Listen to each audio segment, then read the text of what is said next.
Can you imagine being cursed for dating a married man? Over the past recent years, there's been an increase in socialites making so much money with no hard evidence of what work they're actually doing. And not just socialites, like women in whatever industries who are making money, buying luxury cars, owning houses. And yet if you ask them, oh, what do you do? They'll just tell you, oh, God has richly blessed me. And I work hard and I save my money and invest in all the right places. And yet they don't have a job.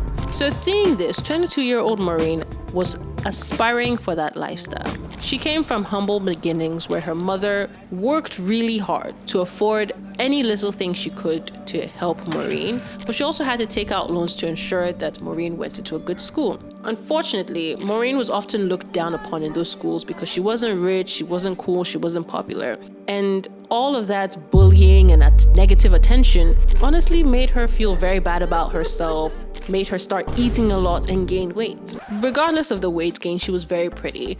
And thankfully, a lot of men would move to her. Now, unfortunately, men moving to her gave her the validation that she so craved. She would talk to men, crave that validation, and that was the start of her reckless living. By the time she was in her final year of college, Maureen was really attracted to that high-end lifestyle, rich living, buying whatever it is you want, except for she couldn't actually afford it.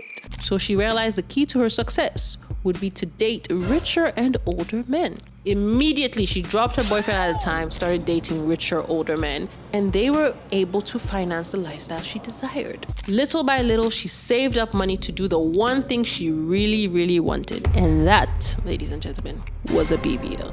After her BBL, her fame skyrocketed. Now she was an influencer. Now she was on social media. She was a socialite. People wanted to be her. The attention was so much more than she could have imagined. Everybody wanted her for brand deals. She was finally living the life she had hoped. But even 2 years after that, it wasn't good enough. Maureen wanted more. She wanted to become an even bigger influencer, an even bigger socialite. She wanted more. So she got in contact with another influencer that she had admired, who was on an even higher level playing field than Maureen. Let's call her Mina. So she reaches out to Mina on social media. Is like, hi, I'm trying to level up my game. I want to be cooler. I want to be richer. I want to be an even bigger influencer.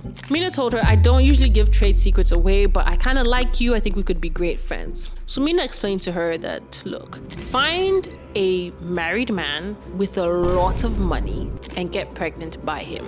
That is step one.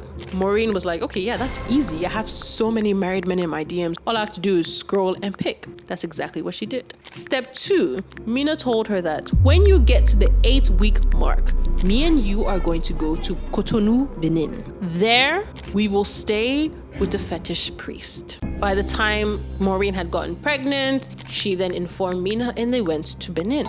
They stayed with the fetish priest for a whole month. During that month, Maureen discovered that this was the fetish priest in charge of ensuring that socialites became very popular, ensuring that entertainers had millions of dollars, ensuring that everybody's success blew up beyond recognition. Following the 4-week period, the fetish priest provided Maureen with concoctions to drink. It triggered the loss of her unborn baby. The fetish priest then put the unborn into a mortar and ground it into a paste. He then added some natural herbs and creams and instructed Maureen that with this cream, you are to put it on your body on a daily basis. The father of this child will be stuck to you like glue in a way he will never understand.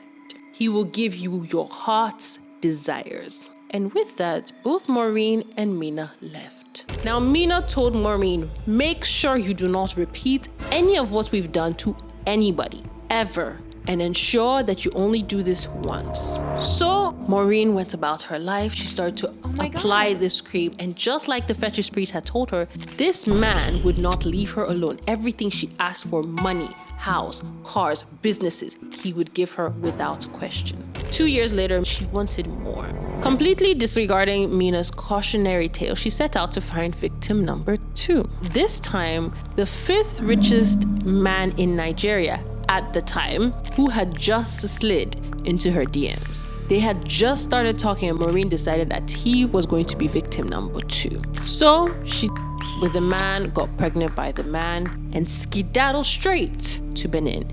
Again, she did the procedure. Again, she came back home with the cream. Let's call this man Mr. Tunde. Upon her return back from Benin, Maureen got a call from Mr. Tunde.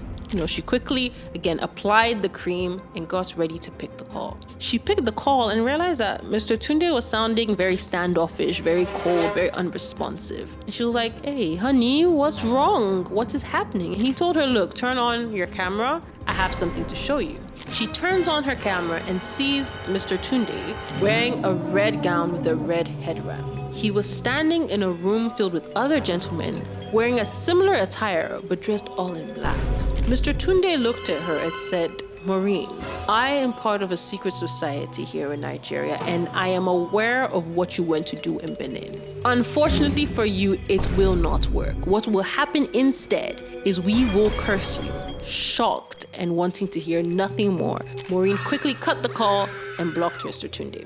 She fell on her knees and started to beg God for forgiveness and giving her life to Christ. Little did she know that what she actually had to do was a public confession and apology, and then pray to God for forgiveness before then giving her life to Christ.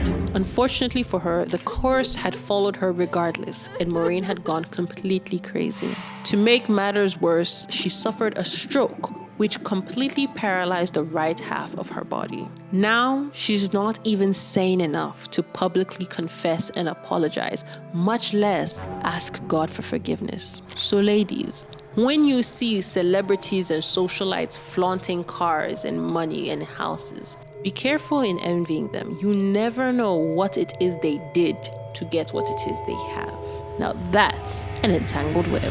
And that's all I've got for you guys today. Don't forget to like, comment, and subscribe. Follow us on all our social media platforms, Instagram, TikTok, and YouTube @EntangledWebStories. And I'll catch you every single Saturday for a new video.